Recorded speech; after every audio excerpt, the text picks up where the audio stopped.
SR TV.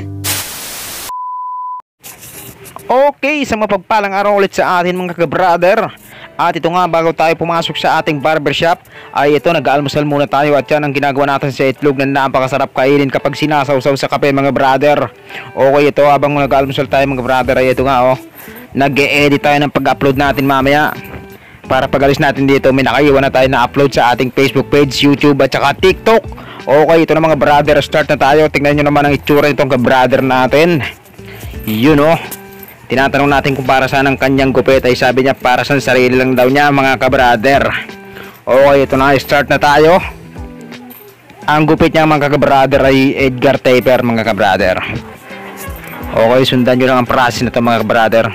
Napakaraming nagpapagupit ng ganito, kaya ito na, kulot na naman, ang daming salot dito sa amin. Joke lang. Okay, ayan na, 1.5 mga ka-brother. Mababa lang itong mga ka-brother, kaya yung mga ganitong gupit talaga napaka-trending nito sa amin. Napakarami nagpapagupit nito. Noong nakaraan may upload din tayo ng ganito, nakulot din at salot din. Joke lang mga ka-brother ha.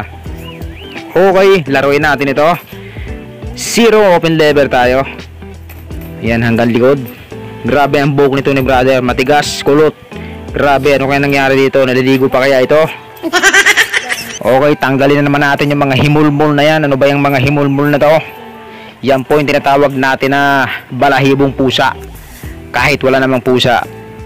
Yun, magla-line up na tayo dito mga ka-brother. Yun napakaganda ng ating labahan yan mga ka-brother. Mura lang po yan, 200 plus. Napaka-solid, bagong-bago, mahirap gamitin pa pagbago at matigas. Yun, humubog na ang pagka niya mga brother. Magtatanggal tayo ng kanto ngayon mga brother gamit ang ating top na yan. At yung suklay natin na swabe rin. Yun, banata natin itong natin, ice tempered na yan. Napakasarap gamitin yan mga ka-brother, talagang solid. Nandito na tayo sa kabila mga ka-brother. Same process lang ginawa natin sa left side. Yan lalaroin din natin. Parehas na parehas mga ka-brother ha. Yun, titingnan natin ang kalalabasan ng itsura ng ka-brother natin na to. Kung talagang mabibigyan natin ng hustisya ang kanyang pinagupit. At sa palagay ko naman mga ka-brother ay matutuwa din to pag natapos ang gupitan na to. Yun, nasundan nyo ba yung mga dumaang proseso kanina mga ka-brother? Ito, malapit na naman tayong matapos. At makakapagbigay na naman tayo ng kagwapuhan sa ating mga ka-brother. Yan, inahayta na natin. Makikita na natin ito. Tanggalin na ulit natin yung kanto na yan para ibandera natin ang kapugian itong ka-brother natin. Yun nagpa-line up talaga si brother Devil Scott yan talaga nagpapahubog sa sa Edgar natin. Edgar Taper to mga ka-brother Yun, trimmer scissor lang to mga ka-brother. Pinanipisin natin, talaga nakalobo yung buhok na. Tapos na tayo mga ka-brother at ito na yung finished product. Pwede na to mga ka-brother. Sa halagang 80 hindi ka na magsisisi.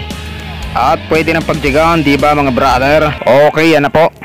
May nagpatugtog pa. Alam naman nag-e-edit ako. At yun, maraming salamat ulit sa atin mga ka-brother. At see you po sa susunod nating video. At ito po, iwanan nyo lang po ng isang like ay sapat na. At saka isang comment naman dyan. At follow sa ating page. Salamat, God bless. And babush!